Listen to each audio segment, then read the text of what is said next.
All right, take two, part two. Here we go. Hopefully comments are enabled now. I restricted the video to people 18 plus. For some reason, I think that's gonna allow the chat to come back. I think if you make your videos for kids, they don't want kids seeing like crude stuff in the comments. So it's probably why they just did that. So jump back in and let me know if you can actually get in the comments. I think it's actually working. Someone jump in and tell me that it is actually indeed working. It's gonna take a second, obviously, to fire up. But as I was talking about just a second ago on the previous live stream, you know what the secret is to ensuring? There we go. People are jumping in. People are able to get on now. You know what it was? I clicked suitable for under 18, and that was a mistake. I guess normally I'm supposed to make my videos for 18 plus if you want to have a chat log. So now you know. Don't make videos for kids because kids can't have chat logs. Who would have known? Now we know.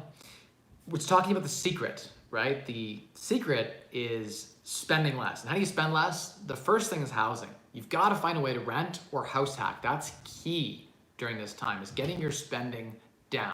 You don't want to be burning at a higher rate than you're earning. And in times of recession, people's earnings temporarily go down. Temporarily. Remember, if you're affected by this virus in some way, you will be okay. It's going to be just fine. Hey, everyone. Good to see you. I'm glad I can actually see the comments going. We were rolling for like 10 minutes there and there was no comments, and I could see all the people watching, so I knew there was something wrong with the comments. So check out part one. This is part two. We're talking about the secret to surviving in a recession, and we're talking about the secret to thriving and doing really well through these economic recession times. And the secret is this: learning to live way below your means. I'm talking finding ways, if you make 100 grand a year, finding ways to live on 20% or 30% of that and taking the rest and throwing it into the stock market right now, throwing it into real estate. It's a beautiful thing. If you're getting killed in the stock market right now, remember, everything is on sale. It's only killed because you paid full price before and now everything's 50% off. Where Boeing was trading at, a couple of hundred, was it almost $400 a share, went down to $90 a share. It was a smashing buy. I hope people picked that up when they saw it. Or, people were following the bank stocks. We watched bank stocks go from, $90 a share down to $49, $45 a share here, the big five banks in Canada. We're at a deep, deep discount. And the banks are too big to fail. The Canadian government will bail them out. So I'm feeling like these were relatively safe energy stock plays like Enbridge and utility companies. They're doing just fine. They make a spread no matter what the price of natural gas is. They're selling it all to the houses. None of the houses are going to cut off their gas, right? Everyone's going to pay their gas bill or their hydro bill. So utility companies are going to do huge. They're going to do really well. I think it's a great time to buy. Every dollar you can save now is worth 10 when you're retired. If you're my age, if you're like 26, 27, 28, 30, 35, 20, 18 watching this, 40, 45, every dollar you invest now, by the time you're 65 or 70, is multiple factors higher than it was when you invested it. So every dollar you're investing now is on sale. You should double down. Now is the time to dollar cost average. Now is the time to buy more shares, to buy more property. It's going to get even better, I think, from a real estate perspective, as the discount kind of wades in, as tenants stop paying and landlords go underwater, as Airbnb, the market's it's dynamic, it's changing, so there's a lot less of the vacationing rentals right now. So those people 3, 4, 5 months from now are really going to suffer. The commercial real estate sector is going to get destroyed. I've already been bearish on commercial real estate for a long time. I don't believe in office buildings, and I honestly think that people are moving online. I think people are moving on online sales. They don't need the retail space anymore. They don't need the office locations anymore because people can work from home. I'm a strong believer in residential real estate, so like apartment buildings, duplex, triplex, that sort of thing. I think there's a huge space for that going forward. The population's growing. We need places to house people. But I love it. I love all the comments coming in here. I'm excited to jump in and dig into them, right? That's what we do in the second half of the show. And so I'm just giving a bit of time for people to jump in their comments and questions. If you were on the first video, hopefully you could find your way to the second video. I think it ended and opened this one up. So yeah, we're chilling in my basement, by the way. If you didn't catch part one, go check part one out. We were going live. We were just doing it was a kid-friendly stream, and so the chat was shut off, but I canceled that and re-uploaded a new stream. The other one's still there for playback, I believe, but stay on this one because we're live right now. I'm in my basement. We're chilling. It's a walkout basement, so I have the privilege of like over 8-foot ceilings and tons of natural light. Feels like the main floor because of the topography or geography of my lot. It's like a hill. So the back of my house, I've got this awesome triple tier deck, and my lower tenants, my mentees, have the opportunity to have a walkout basement with lots of natural light, which is a huge advantage for renting it out and for house hacking. The idea with house hacking, and that is the secret, I think, that's like the housing is like really expensive right now. People are like pretending that they're being crippled by the fact they have to pay their rent. And like, I don't want to be cold or calloused or like mean, but I, at the bottom of my heart, feel for these people. But at the same time, it's almost like there's a couple of fables or like parables I used to listen to when I was a kid about, and I'm trying to think of the right one that perfectly meets it, but basically like the guy who doesn't plan for the future, like the prodigal son, who blows through all their money, comes back and gets all the help. If you can't pay your rent right now, it's because you've been financially irresponsible. Fact. If you don't have 6 months emergency fund right now, you've been financially irresponsible. If you have a new iPhone or Samsung phone right now and you can't pay your rent, that's a problem. If you have a car that's 5 years or newer right now and you can't pay your rent, that's the problem. If you've been on tons of vacations right now and you have no savings, that's the problem. People are spending, and they've been spending at a much higher rate than they can afford to sustain, and they've not been saving for a rainy day. And you're not alone if you're in this, if you're in this, I guess 1/3 or 2/3 of North Americans who are living paycheck to paycheck. You can make a change, right? At the end of the day, like there's economic circumstance that happens. Like my wife's been laid off work before. We went for 6 months without her working for a time. I remember I got really sick when I was working on my rental properties. Wasn't an excuse. I had savings enough to be sick for a few months. Like I planned for this, right? And maybe I'm being a bit harsh, but like I have, in 7 years, I was able to save 45 years of living expenses. So I'm pretty sure you should be able to, in a 7 or 10 year period, be able to save 5 or 10 years of living expenses. If you can't put 1 year's living expenses aside, you were living way too high on the hog, or you weren't working hard enough, as in you weren't working full time. If you're working full time at a minimum wage job, you make $26,000 a year here in Canada. If you make $26,000 a year, there's no excuse not to save $5,000 a year. I have lots of friends who work at Tim Hortons who are saving 10-20% of their paycheck. My own brother works at Little Caesars, and he saves 25% of his paycheck without any help from anyone. He rents a room, he sustains himself. I'm actually really proud of my brother. I wish he would get into real estate. I wish he would follow in my footsteps. I offered him a property, actually, just to get him into it, and he just didn't have an interest in doing that at all. And that's him. I don't want to like trash his lifestyle or whatever. He has like frugal hobbies. He likes to hang out with friends, play guitar, and game and stuff. But anyway, this isn't about him. The point is, he works a minimum wage job here in Canada. My brother's been able to save thousands of dollars. His emergency fund is huge. He can pay his rent for the next several months. He's a minimum wage worker. All he did was apply the principles of FIRE to his life. There are many friends I have who are in the same circumstances or better on minimum wage jobs. People working 35 hours a week, 30 hours a week at a minimum wage job are saving money. So what's your excuse? That's all I gotta say. I think if you follow me on Facebook, follow me on Instagram, you know that I've been getting a lot of heat from a lot of tenants and tenant groups and shit like that coming at me and be like, landlords should offer free housing during this time. I'm like, so what about the grocery stores? Why aren't you demanding free food? Why don't you just riot in the streets and take whatever you want? You have to pay for the services that you're using. If you go take food, you have to pay for it. If you rent somewhere, there's expenses, there's property taxes, there's utilities, hydro, water, gas, reliance probably if you rent hot water tanks. There's maintenance on the property that's degrading constantly. The roof's degrading. You're walking on the floors, they're degrading. The paint's being chipped. All of that is happening all the time. The building's depreciating, right? Those are all real tangible costs. You have insurance costs. You have probably rental licensing costs and things like that. There's so many costs. The mortgage is such a small percentage of all the real costs of real estate. Even if you got your mortgage deferred right now, which I'm not doing any mortgage deferrals right now. You know why? Because the lenders are going to see that you took the mortgage deferral now. When you go to apply for debt later, it's going to be a box against you later, right? Take it. And plus, I also just feel like if you don't actually need it, don't take it. So I'm not going to take it to boost my cash flow. That's irresponsible. There are people who actually need to defer their mortgage right now who have only one house that they live in, and they're really suffering. So don't take advantage of the mortgage deferrals if you don't need it. I think that's irresponsible. At the same time, there's a government stimulus in Canada right now, which is making me I'm actually happy it's happening because I'd rather that than riding on the streets. But they're giving away $2,000 Canadian a month per person. Even if you drove Uber Eats, even if you're unemployed, you can have $2,000. So if each person get $2,000, two roommates could find a one-bedroom apartment and have $4,000 coming together that they could pay their food and pay their rent. This whole I can't pay any rent, I'm not going to pay any rent movement is bullshit. The government is offering money to you so you can pay your rent. It isn't so you can go get booze, smokes, and drugs and then go on a rent strike. This is going to catch up with tenants in a big way. And this is a hard time right now. So at the same time, I'm offering rent deferral plans to my tenants. I'm allowing them to pay interest-free rent deferral. They can pay it when they can. I'm offering all that flexibility because I'm trying to be flexible with people.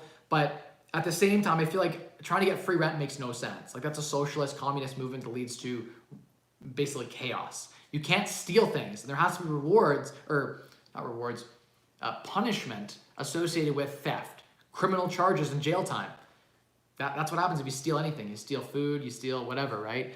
The reason I didn't give 10% off rent is I think that's too big of a blow to take from the business perspective. And there's a lot of tenants of mine who are working now, all the nurses and the doctors and all those people who are working right now, they have lots of money. They have more money than ever. They're picking up more shifts than ever, and they can afford to pay. It's not affecting them financially at all right now. And so to offer 10% across the board discount, I think is an unfair business decision. If I had commercial properties or something, I might work with them. At the same time, my tenants who actually can't pay, who show me that they're actually laid off right now and they're only getting the $2,000 stimulus, I'm working with them. I'm like, let's do half now, set up a payment plan, interest-free, pay when you can. We'll take some of your last month's rent or something. We'll make something work. I've been very flexible in working with people. I don't think the discount, there's nothing that warrants the discount. Like my mortgage isn't being discounted at all. My property taxes aren't being cut. My hydro bills aren't being cut. My gas isn't being cut. My property taxes aren't being cut. No one's giving me any break anywhere.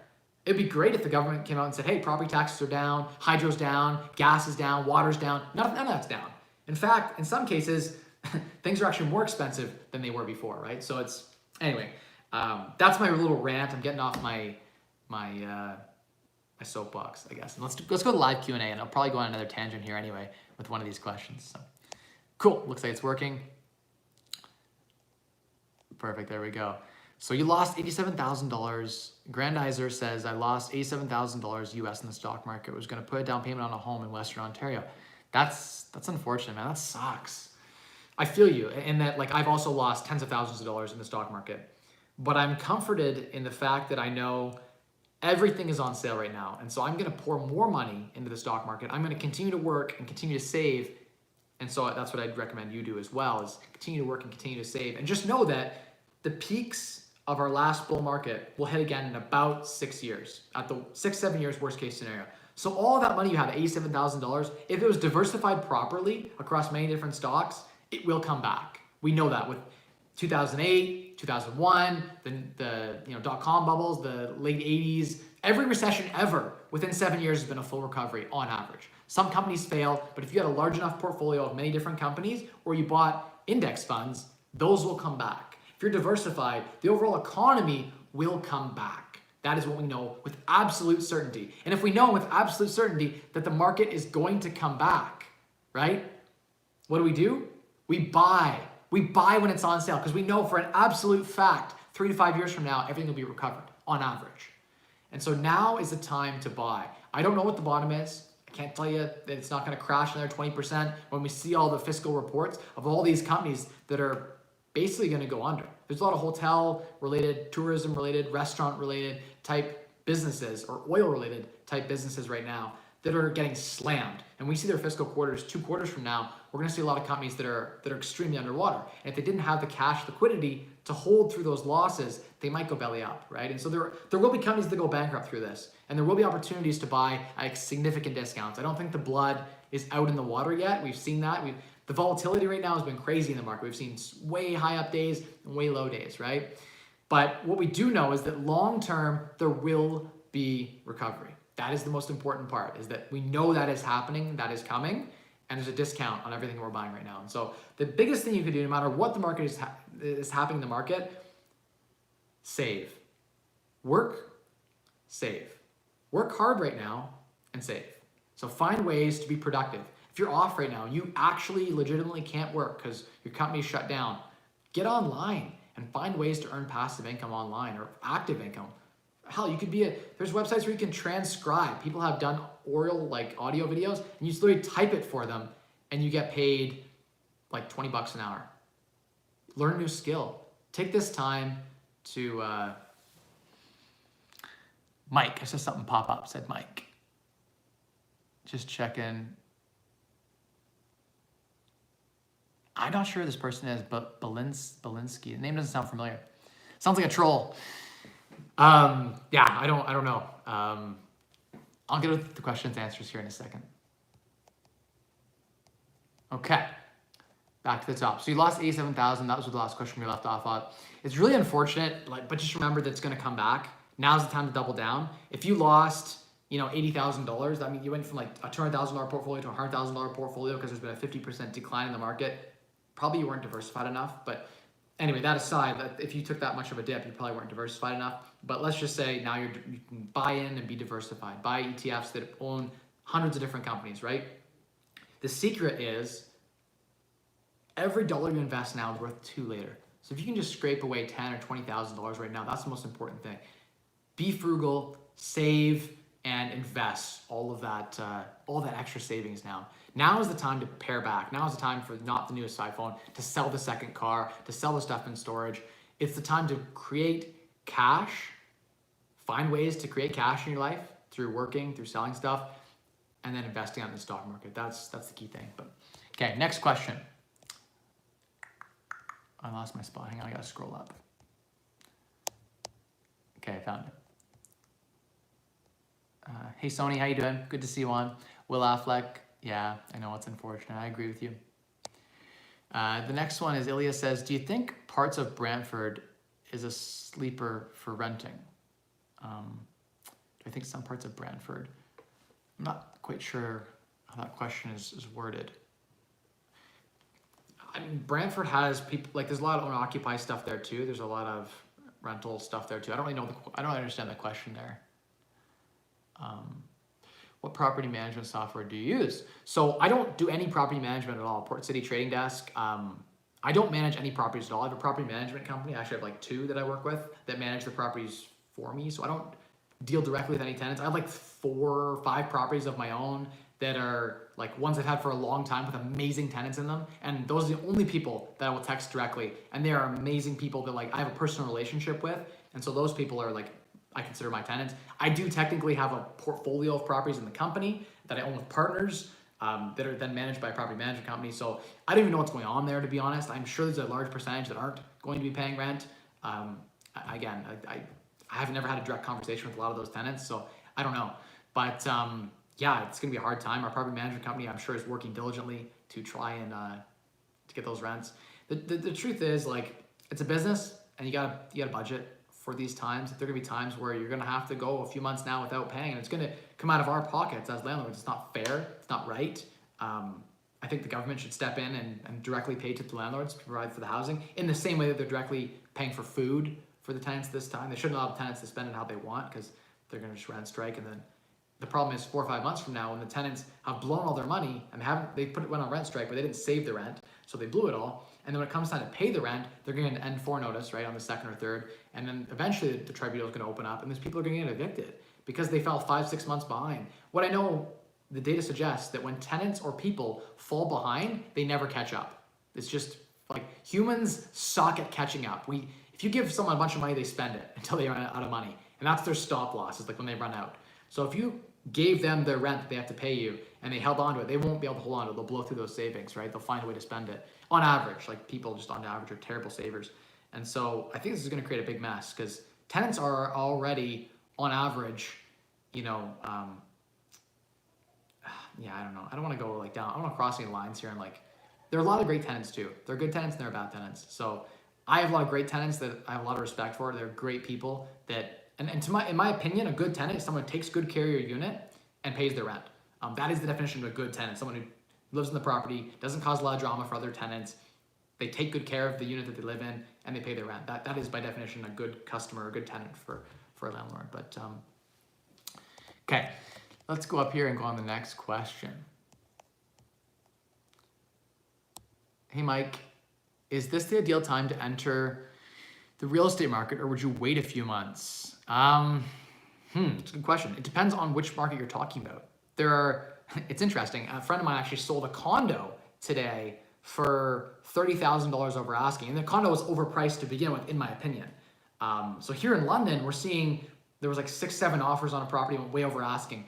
My market here isn't affected. Real estate's doing well. There are a lot of investors who are like, hey, interest rates are low. It's a great time to get in and buy. Who are doubling down and taking advantage of this opportunity because a lot of people have cold feet. They're like just waiting and seeing what happens, right?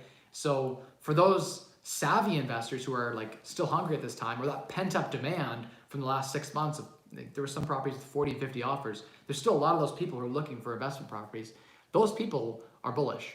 And those investors tend not to be affected by this coronavirus near as much as what you might think. They still have the pile of cash in their account that they want to deploy. They still qualify for the mortgage. And so the only thing is like whether or not the tenants are going to pay them rent. So there's a bit of uncertainty there, but for the people who are willing to get out there and do that, or for the person who wants to live in the property, right? If you want to go move into a house, now's the time to do that, right? Like now's the time to find a deal. There's not a lot of competition because everyone's, quarantined.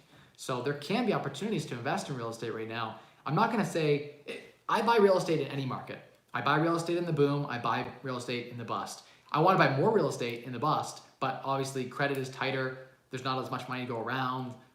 It's just like people are more bearish at that time, right? So it's harder to get the borrowed money, that sort of thing. So in a bear market, I would say I want to buy more, but it's harder to buy more. So I buy anytime. And the reason for that is that there are anomalies in every single market all the time.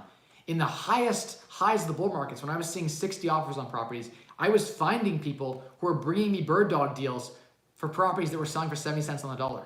Some people just don't know or don't want to participate in the MLS. They just want to sell privately. And they have a price in mind, that's what they want. They're happy. They want their certain terms, their certain conditions. They want no one to go through their house, and they're happy to sell for whatever they want to get. And so that type of deal is there in any market. And so in any market, I would buy real estate, to answer your question. But is there a better time to buy? Yeah, probably when things are crashing. So buying right before a crash, obviously not the best time to buy, but remember that if you dollar cost average and keep buying in the crash, you'll be just fine. Because in the long term, 5 years from now, you'll have averaged a great price because you bought a lot of stuff during the recession as well. So that's my thought. If you're buying real estate right now, buy for cash flow. So buy properties that are going to cash flow well. And interestingly, I guess this is an opinion that I haven't heard anyone on the real estate community talk about, but the A and B plus properties do really, really well right now. So I know a lot of friends of mine who invest in the C rentals. Like I'm talking the garbage stuff with the trashy tenants that's not maintained well, like the garbage property. Think of like your A tenant is like your granite counters, your stainless steel, everything's immaculate. You're targeting a tenant who's rich, like a wealthy tenant who's choosing to rent. They could own, but they're choosing to rent, or they have, whatever reason they're going to move in 2 years, so they don't want to be tied down. That A-level property with the A-level tenant in it, that is going to do well in a recession. That tenant can afford to pay you for a year without their job. They have the savings set up, right? You've screened them well.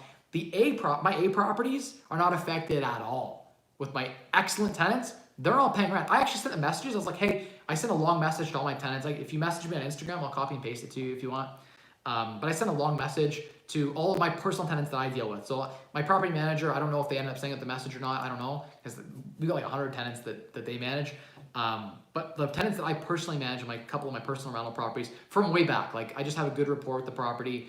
And I didn't want to give it over to a property management company because I actually knew the tenants personally and I wanted them to be able to, they already have my number anyway, so I figured I'll keep managing. For those smaller properties, I have more flexibility. Those tenants have been great. I sent them this long message and I said, look, here are the resources available. If you're unemployed right now, there's a $2,000 stimulus. Here's a link to apply for it. I'm offering interest-free deferral if you need it, but only if you really need it. Because if you have the money to pay, you should pay now. You're gonna have to pay anyway. Why would you?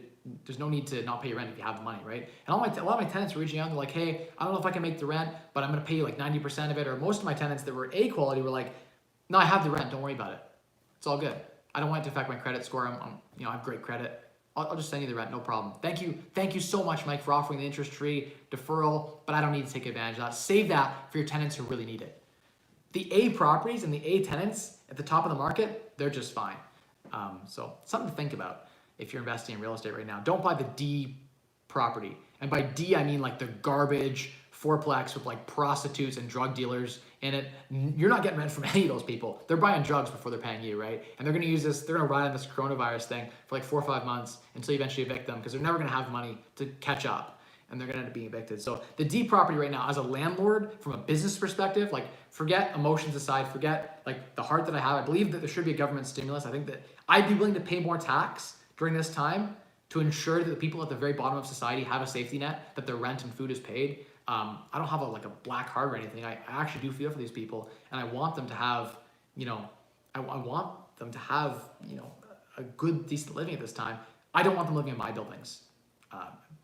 The drug dealers and the prostitutes, I don't want to discriminate, I can't say that, but like by and large, the drama associated with that costs a lot of money as a landlord, and it's also hard to manage. And by and large, what I've seen is that the data suggests that people who don't have money in times of recession, they have even less money and they can't pay their rent. So something to think about when you're trying to buy property in this recession. Think about the tenant profile now more than ever. Tenant screening, credit score, what do they have? They have savings. What kind of job do they have? Those sorts of things. Without legally discriminating, just be careful you are super selective in this time. Oh, geez. Let's go up here and get these questions. Hey, Mike, what are your thoughts on developers going underwater on people being unable to close properties with tightened lending, unemployment, or lower appraisals? Developers will go underwater. That's a fact. Tightened lending, unemployment, lower appraisals. Yeah, I mean, it's going to be hard. If you don't have cash flow in real estate right now, you have a commercial real estate portfolio, or you're a land developer, or you hold land, or anything like that doesn't service the debt for you, it's going to be hard right now. If you have a portfolio of like crappy rental properties with a bunch of bad tenants in it, it's going to be hard for you right now because they're not going to have any money. Like those people who are just barely scraping by, they're definitely not going to have the rent, right? At the end of the day, it's just something you have to think about. You have to, when you're buying real estate, just think about, hey, what position do I want to be in? I have a land development right now that I'm just finishing, like servicing all the lots and things like that. So it's important, I think, at the end of the day to build in a level of liquidity. I can carry my projects until we have liquidity 6 months from now. And that's the important thing, is that I've kept liquidity through these times. We don't want to be like Grant Cardone, who's having like the whole collapse. I've been following his stuff. I don't know what's going to happen there, but people who are in that bigger space, who over-levered and didn't have cash reserves, and whom didn't have good cash flowing portfolios, it's going to be a hard time right now, and I feel for those people. I hope this recovery is quick. Maybe now is not the best time to sell because there's just no liquidity in real estate. People aren't, by and large, wanting to buy large developments right now. So on average, you're just not seeing that, right? So that's something to think about too at the end of the day. Okay.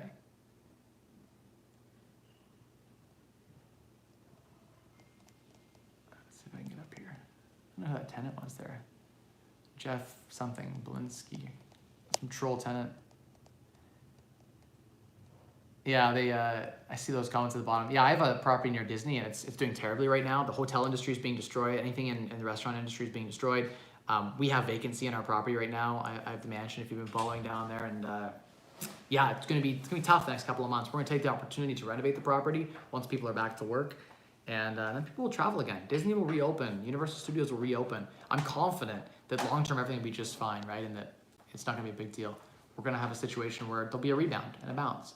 And short term, it's going to be painful, but long term, we're going to be in a position where it's fine.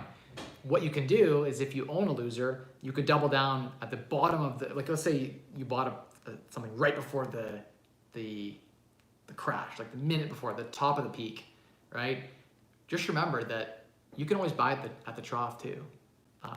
You can average. So if you bought one property at the peak, buy two more now over the next year in the trough, and your overall average is still super low, right? You've brought your overall average cost of stock, of property, wherever you bought down, right? So this to me is an opportunity.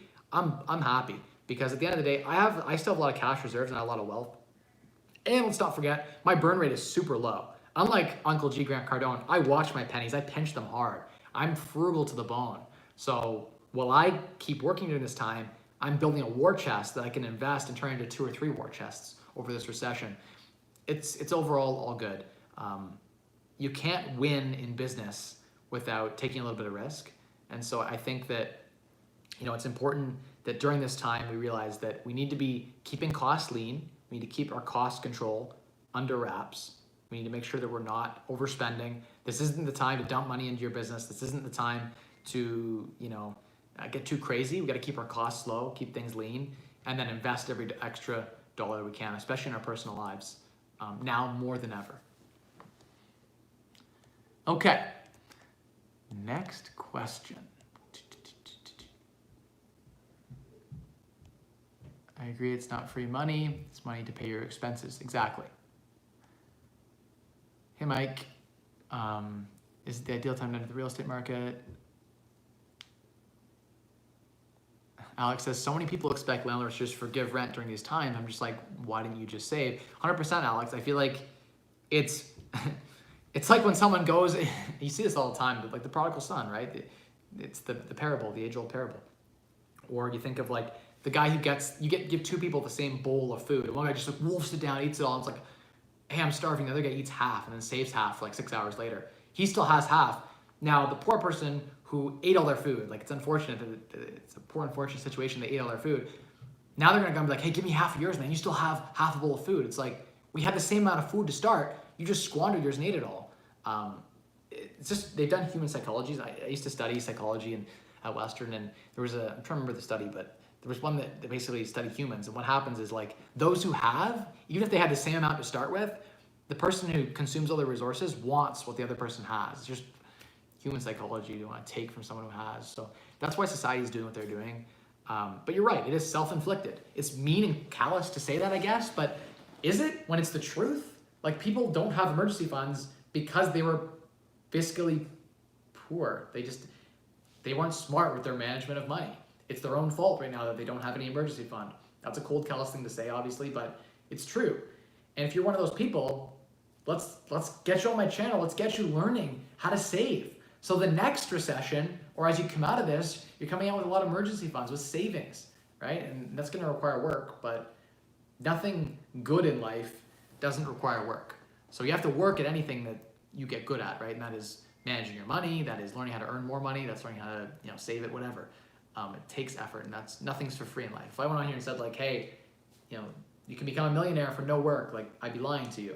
I'm not that channel. I'm not going to get on there and be like, here my Lambo, just buy my course and you'll make millions. No, like personal finance is dead simple. The math is pretty simple behind it, but the psychology or the, I guess, diligence to follow through on that plan, that's the hard part. It's really hard to resist that, temptation of the new car, resist that whatever it is that you hog-noz every night. You gotta resist that. That's for me, that's a guilty pleasure.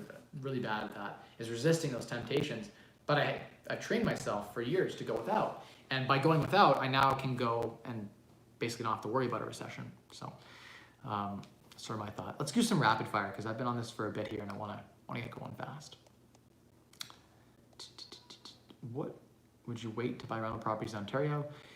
Sony, it's tough. I think that if a deal pops up, buy it now. A lot of people aren't looking right now, so there are deals to be had right now. So look in the MLS, look around. There are wholesalers can't even get rid of some deals right now that are amazing. And when the confidence comes back and the uncertainty is gone, the volatility kind of more flatlines a bit, what we're going to see is that I think the market's going to pick up again a little bit. There's going to be some down quarters and whatever. I don't know exactly how it's going to go, but with the stability of this, the certainty of the economy starting back up again, I think we're going to see investors wanting to pile back in, and there's a lot of pent-up demand wanting to buy real estate right now. So I think now is a good time to buy. There might be a better time to buy. I don't know. It could get better. The market could correct 5 or 10%, but do you care if you're buying cash flowing real estate? We don't, that's not my philosophy. We don't try time the market. We try to get time in the market. The more time we can have in the market, the better. That's my philosophy. If you can have 20 years in the market versus sitting on your cash for 19 years, way better. Better to have money invested now. Now more than ever, actually. And I was saying this a year ago, but now more than ever. I think someone just popped in the comments and says, no way, you don't understand what is going on here. DJ, I honestly do think the world is not going to come to an end. 3-4 months from now, things will be fine. There will be restaurants that'll close down, hotels that'll close down, but by and large, people are still living places, people are still working. The world isn't changing. It's killing almost no one. So our population isn't changing. Are we going to become more sanitary? I think probably. Maybe we'll have glass shields up at the banks and people have sanitizer everywhere. That'd be a great shift. I hope society adapts to the next virus. So we just live, I've been going out and doing whatever, going to the bank and stuff with sanitizer and wipes and stuff and taking gloves off. I've been getting no germs into my body at all during this time because I'm so sanitary, but I'm still conducting business. I'm going to all my rental properties, meeting contractors, going to the bank. I'm getting business done while maintaining social distancing entirely. So I don't think the world's going to come to an end at all, and I think we're going to be just fine. People are overreacting, and I bet that this is going to be just fine. So DJ, I think you might be wrong on that, but we'll see in 5 years. We'll see in 5 years. I think that regardless of what happens, I'm going to be just fine because I'm super frugal and I've got a large nest egg that I continue to invest that pays dividends. And I think if you follow the FIRE principles, you'd be just fine too. Any of you guys who are watching, if you follow all the FIRE principles, you'll be just fine. Flexible is the word. Yes, flexible is the word. Great comment. Be flexible in this time with your customers, with your tenants, with whatever. Hey, Mike, first time to post a question on here. You're awesome. Is it a bad idea? Hey, thank you, Wendy. Appreciate that.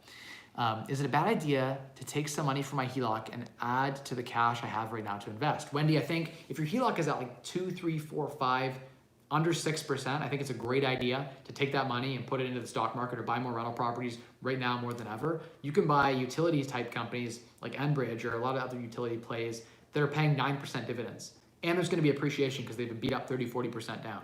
And so long term, people are going to keep buying gas. Whatever the price of gas is, who cares? Because they make a spread on whatever the spot price of gas is. They make a spread on it selling it to you, the consumer. And our houses are all, like we have gas lines coming in that power our furnaces. We're going to pay the gas bill no matter what. So that's a good example of a company that's 40% off right now and that pays a 7, 8, 9% dividend for you. That dividend's an amazing opportunity for you to cover your interest on your HELOC so you can make money, pay the interest on your HELOC, and then have all that invested and grow, right? Someone says the economy is over leveraged with debt. I day trade and we have all been preparing for this. So DJ, I think that, and I used to day trade, and to be honest, like what I found is that long-term day traders do not, they don't beat the market. Over a 20-year period, you will not beat the S&P 500 net of fees. You just won't. The best hedge fund managers in the world on Wall Street don't beat the market consistently. So I know for a fact there's no trader that can. Warren Buffett's one exception who beat it by a bit, but just buy the market. You can't buy and sell stocks and do better than the market. On average, over the long term, you'll probably make 10 or 12%. Is my view, unless you're the top 1%. But that's my thought anyway. I think that we're not smarter than the market, and I think that long term, yes, we have a lot of debt, and yes, like North Americans are over levered more than ever, but the government continues to print money. There's quantitative easing, right, to keep interest rates low, so people can continue to afford. I think that the population in general needs to be more frugal. We need to embrace FIRE, and FIRE is catching on more now than ever, and that's amazing.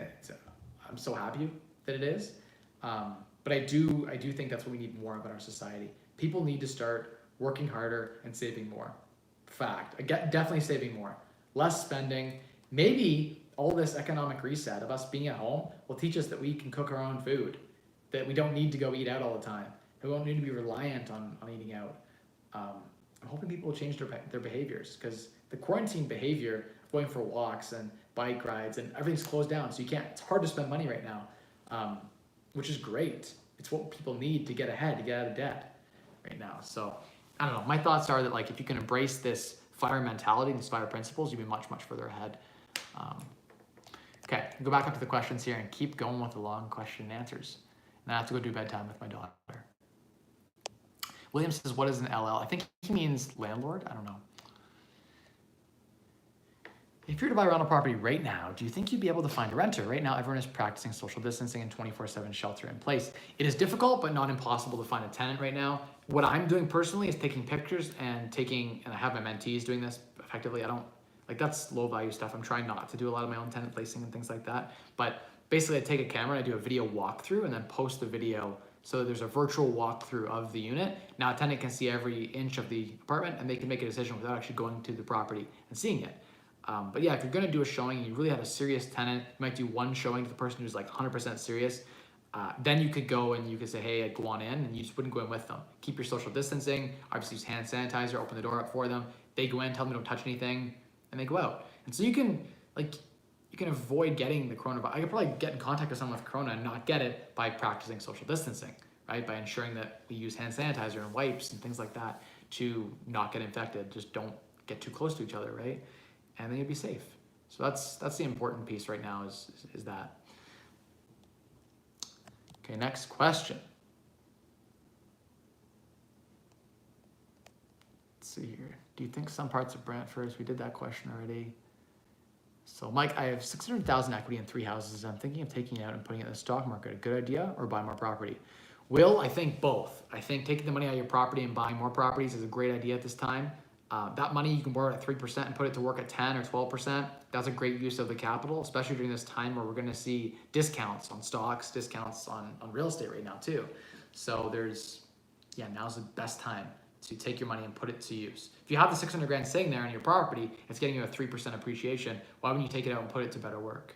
That's been my thoughts. So if your properties can self-sustain, if they have the cash flow to carry the debt, or you can find a way to invest the money so it'll carry the debt, that'd be the way to go. Hey Mike, what are your thoughts on developers? I talked about that already.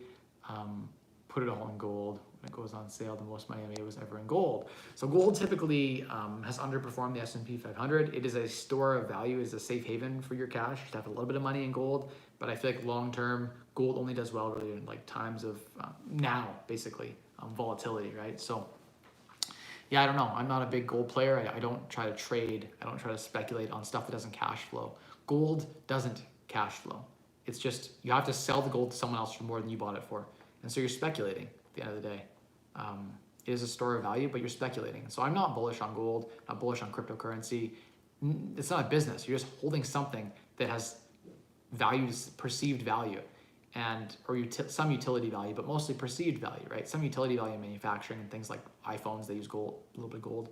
But for the most part, it has very little ETF. It has very little, I see that top 5 ETFs, has very little real value.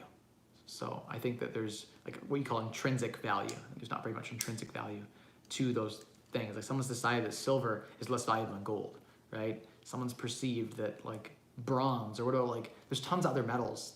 Copper, why isn't copper more valuable, right? Why gold? You know, other than the utility value, which doesn't justify the current price right now. Most of the price value of gold right now is because it used to back currencies. It used to be a government store of value. It no longer is in most countries. But it's a perceived value. And if the perception ever changed, or I read a paper that talked about like the perception of gold changing, and that eventually if imagine cryptocurrency, if no one thinks Bitcoin has value, it has no value. So all it takes is the change of a mindset. That isn't the same for a business or a property. Regardless of what someone thinks the property's worth, you're getting cash flow from it that pays your bills. There's no cash flow from gold. It's just sitting there. It's like, yeah. I just think that it doesn't make sense. I think that you should buy cash flowing assets. That's it. Non-cash flowing assets won't pay your bills when the roosters come home to roost. You're wing on the sidelines. So if I were to buy a rental property right now, do you think you'd be able to find a renter? I'd answer that. Yeah, I think you could find a renter, and there's no reason to wait on the sidelines. You might see 3-4 months from now some deals pop up. I think that's going to happen. I'm excited for it in the fall. Some landlords are going to be tired of all the bullshit and just want to get out. And you might get a deal. So there might be some private deals you can find. That'll be exciting. But I don't think the whole market is going to crash. No, I just don't believe that.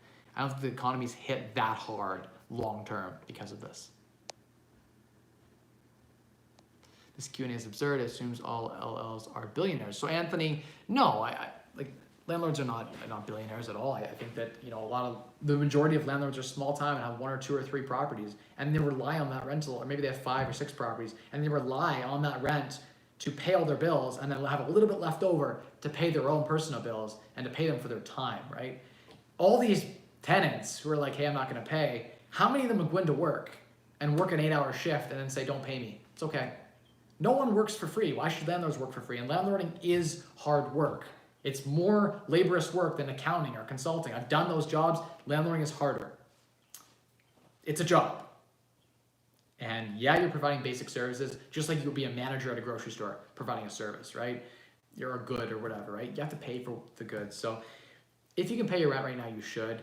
I think the government should step in. It shouldn't be on the small-time landlords to cover the debts of these people who made bad financial decisions, or these people who are honestly just suffering because of bad circumstance, bad health, they got sick, or something actually happened, right? And it's not always someone's fault. Very often it's usually someone's fault, but there's a small percentage of people who most of the time it's the camel that broke this, it's the straw that broke the camel's back, and they get sick for 2 weeks and they're like, oh, that's why my life is ruined. And it was because they're making bad decisions their whole life. And now this one thing, like this one little thing that happened, tripped them over the edge, and they blame that, but really it's just blame themselves and their bad decisions.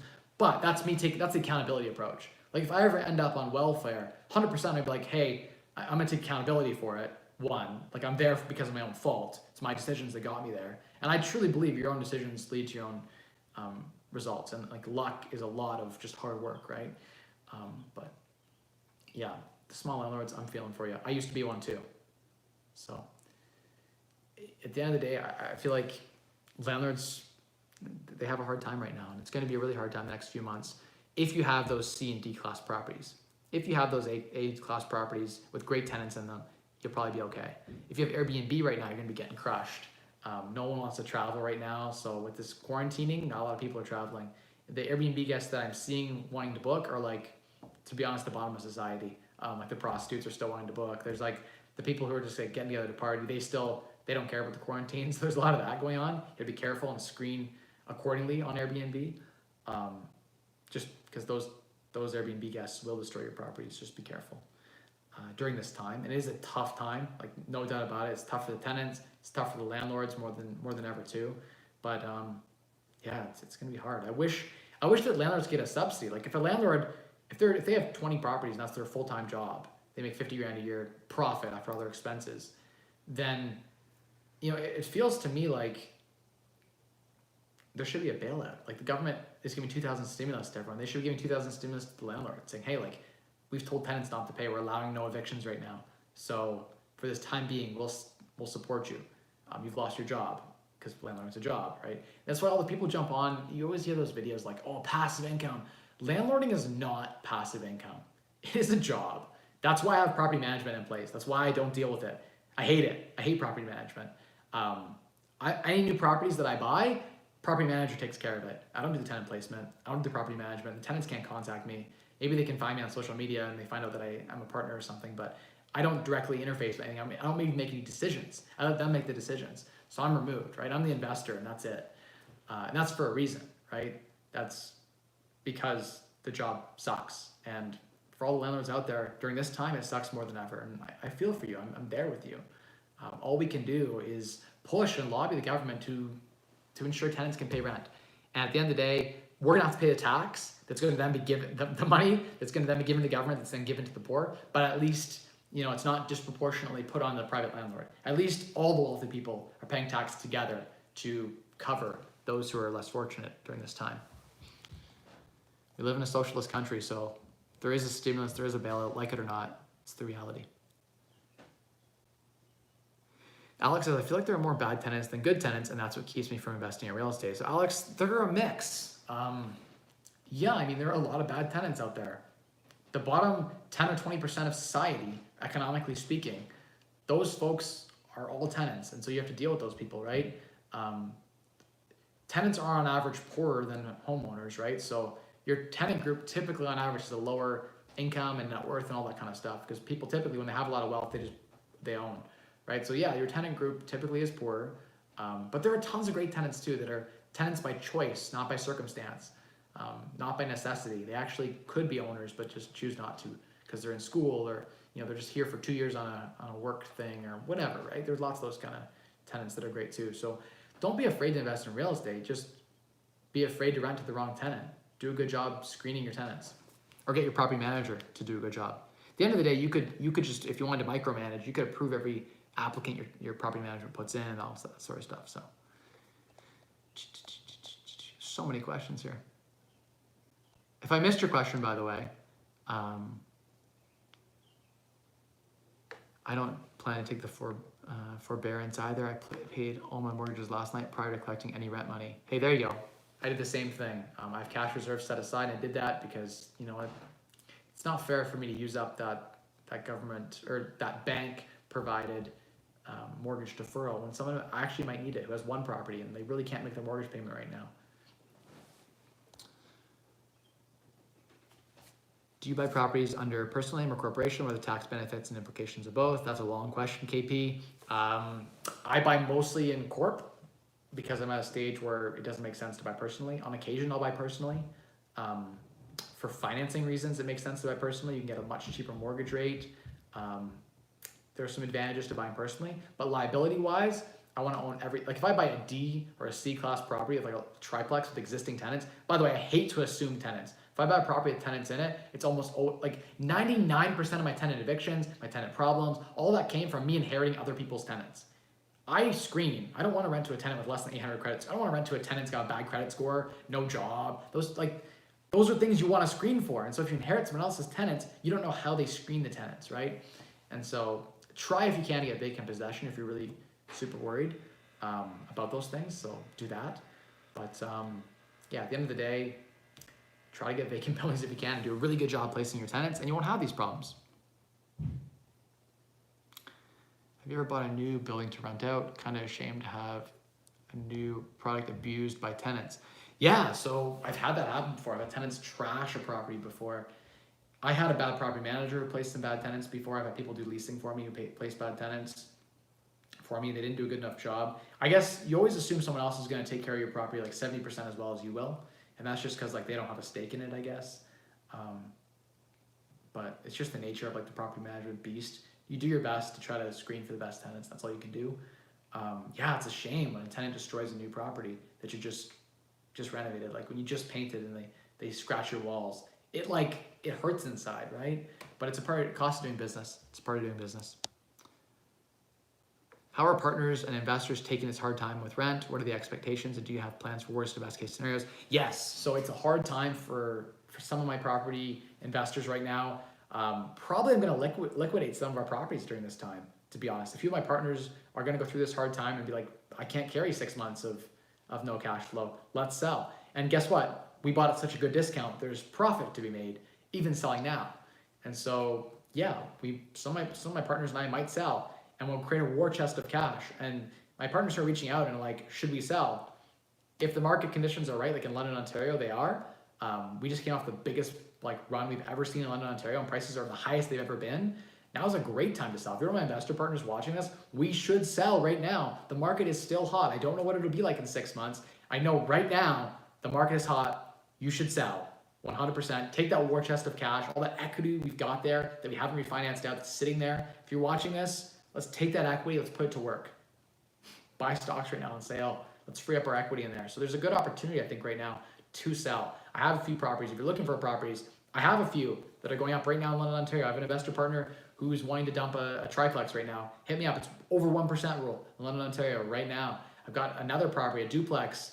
I've got a single family. I have several properties. I have a condo. If you want a condo for like under 300 grand here in London, it's like a 4-bedroom, 3-bath, attached garage. Hit me up. I got these things off MLS that I can connect my investor to you right now, and we can cash out. Everyone's happy. You can get a deal under market value if you're bullish on investing right now. I'm in a position right now where my overall feeling is cash is king right now. And more than that, I'm fatigued. I'm tired of the BS, of all the, I gotta manage my property managers and do all that kind of stuff. It's a job. And so for me, this is like my stage, and you guys are probably not at my stage, but at my stage in the game, I wanna focus on the high value things that I love.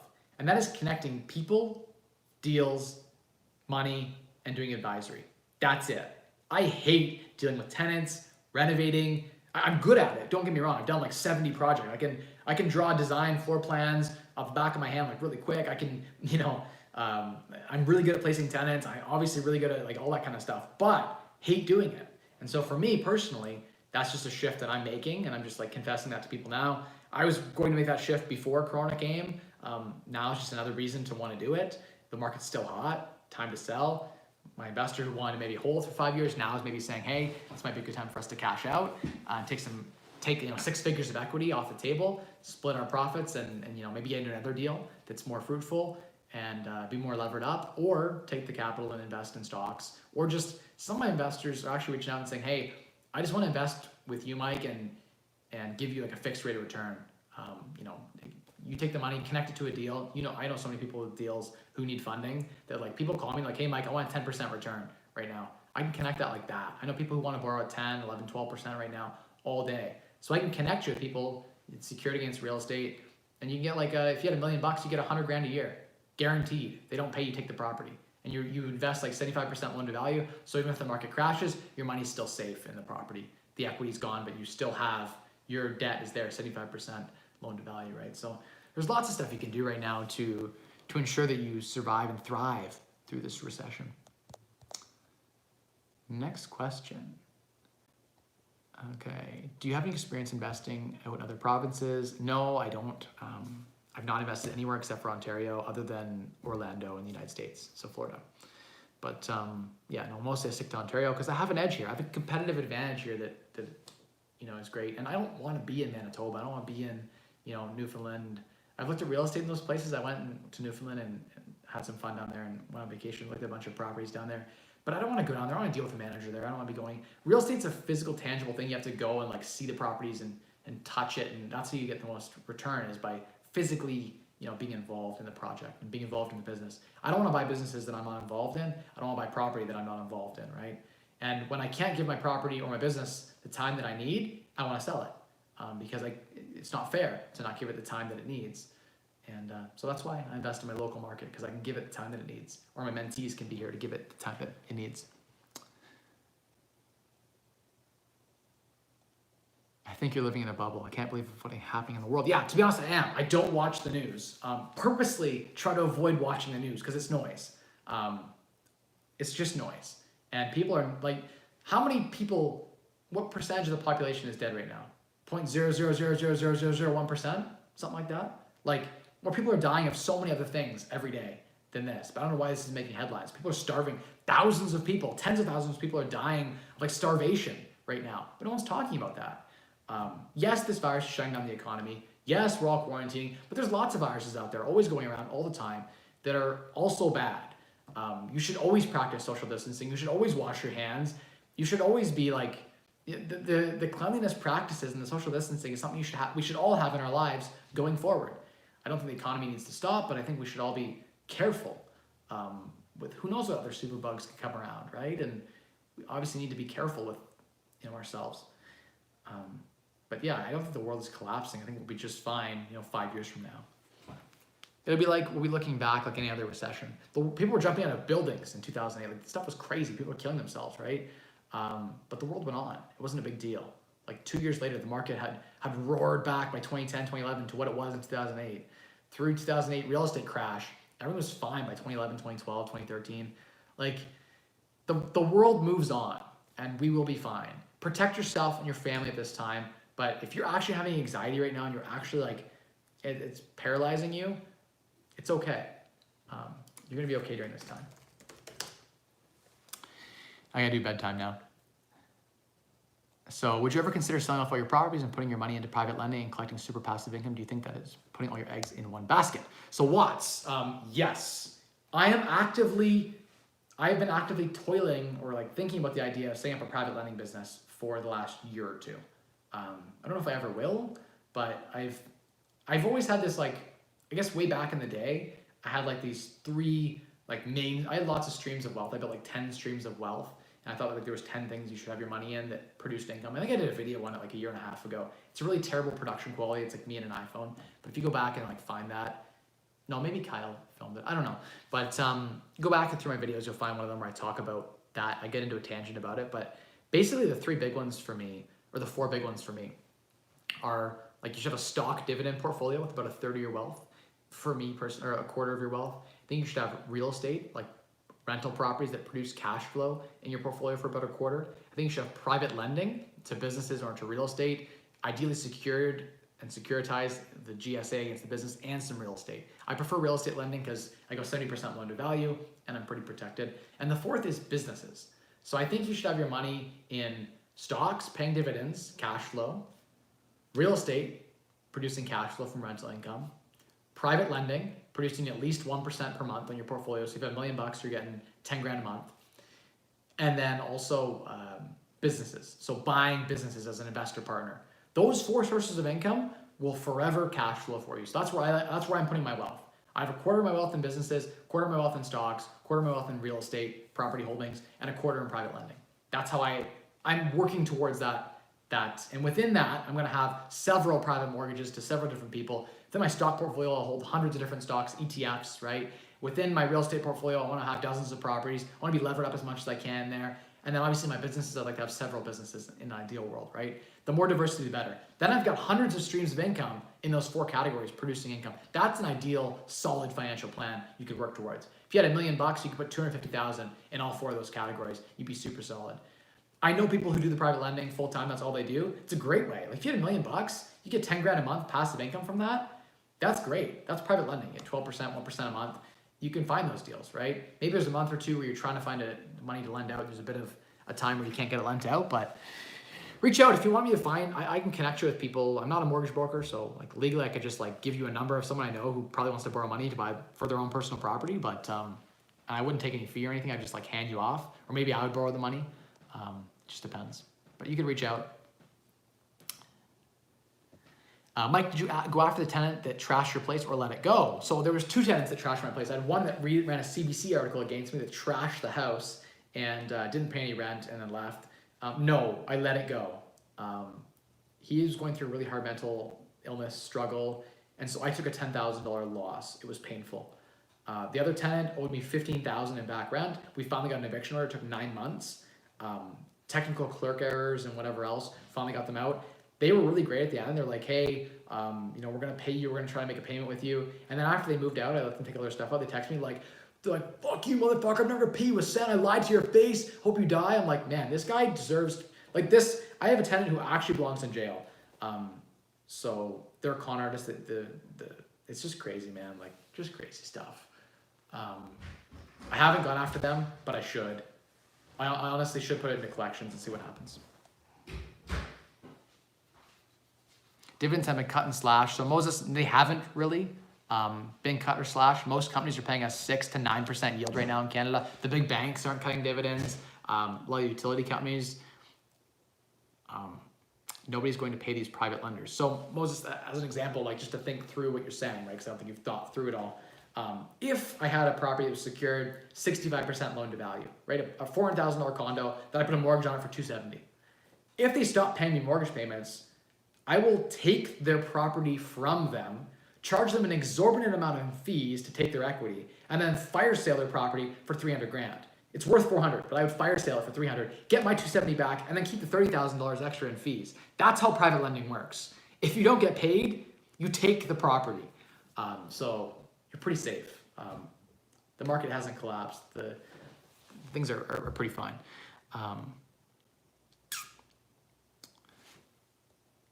How many vendor takebacks do you have out there? So I have 1. Everyone is going to default on those stupid leveraged loans. Leverage burns in this kind of market. No, I actually don't understand. I actually can't, because I lend to people who have income that's tripled my payment every month. So if one of their 3 tenants pays, they can pay me the interest. I don't lend and take the kind of lending and risk that, that I'm gonna get crushed, because I'm lending 70% loan to value, 75% loan to value, something like that, right? It depends on the deal and how much I like it and how sure I am that I could sell it as a realtor myself, how sure I am that I could liquidate it. But I pretend that the market's gonna crash 10%. And by the way, 10% crash in London, Ontario is insane. Our market is roaring hot. Things are still growing right now. Well, there's lockdown. We're seeing eight offers on properties. People are not backing down. So we're actually, the market is still strong here, but let's just say it wasn't. Let's say we see the kind of collapses we saw before. You take back the property. I only lend on properties that I like, on properties that cash flow. So if I have to take the property and I can't sell it for whatever, let's just say worst case scenario, I lent on a property, 70% loan to value, and the market's crash. Like my $400,000 properties are selling for $300,000, right? And like I had to take back this property and I can't sell it. Let's just say a worst case scenario. Guess what? I now own a property that I like, that cash flows. I will hold till the market comes back. By the way, super chat. Aiden, how you doing? Sup? You must be back from a tour around the island, I guess. Good to see you. I appreciate the super chat. Thank you. Yeah, so I do feel like, I don't want to get a debate here because I have to go talk my daughter into bed, and I've been on this stream for with this stream and the stream before it, we're talking, like an hour and a half now. But, I think people are taking risks. I'm very risk averse in my lending strategy, so I like to lend onto properties that cash flow. I prefer, to take less risk. That's just me. And so during these times as a private lender, you should tighten up a bit. Tighten up your loan to value maybe. Don't go more than 80% loan to value. You know, make sure you have enough security. Make sure you're lending to people who have wealth. Lend to someone who's rich, who actually has a lot of money, so that if the property goes south, you can just sue their personal assets too, on top of that, right? Don't take too many, like, I'm not even that levered, to be honest. Like, I'm really not. I probably, like, geez, like, I could pull a lot of equity out of my properties right now, and I probably should, to be honest, right now, and invest in the stocks are so cheap right now, and buy more real estate, to be honest. It's a smart way to do it. Leverage is good. Owning real estate in cash is stupid. If you own real estate in cash, okay, I'll say it this way. If you're flipping, you can own real estate in cash. That can make sense. If you know, whoa, that comment. What was I gonna say? I lost my train of thought. That was ridiculous. Oh, what was my train of thought there about risk protection and mitigation? You know, I think at the end of the day, having a war chest of cash makes sense. That's it. I like to keep enough reserves that I can pay my mortgage payments for 5 more years. So if tenants didn't pay, I have 5 years of burn. And no recession's ever lasted longer than 2.5 years. So if you have enough cash, you're okay. I can't speak for the other guys. I don't know. I can't speak for other people. I don't know what kind of things they're doing. But leverage at 2.5% debt doesn't burn in this market. It's the boon to your strategy. If you have real estate in cash, probably getting a bad return on your investment right now. So either way, it kind of sucks.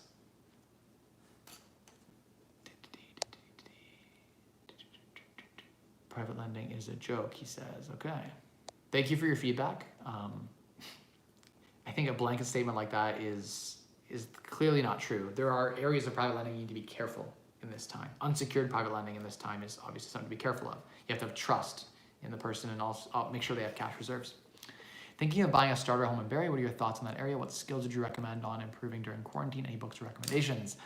Nikki, wait. Well, keep an eye out. You might find a deal right now, but I think if you wait a little bit, you might find an even better deal once the roosters come home. Once the rooster comes home to roost. Is that the saying? People's mortgage deferrals catch up and they owe, like, you know, several months of rent or whatever, those types of things, or mortgages, and that's going to catch up with them. You might find a deal. But what do you do right now? You go read. You know, a book I loved was The 4-Hour Workweek by Tim Ferriss. It's a good entry-level book, but I love the automation he talks about in that book, about being efficient with your time. It's something that, like, hits home for me because I'm so bad with my time. I just give my time. It's a bad thing. The other thing is Early Retirement Extreme. During a recession, the Renaissance man or woman theory or concept in that book is truer now more than ever and necessary now more than ever. So Early Retirement Extreme by Jacob Len-Fisker. I have an original signed copy. I'm so proud of it. When I went and saw him in Chicago. And Tim Ferriss's 4-Hour Workweek is a good one. There's a bunch of other books I could recommend too, but just start with those two.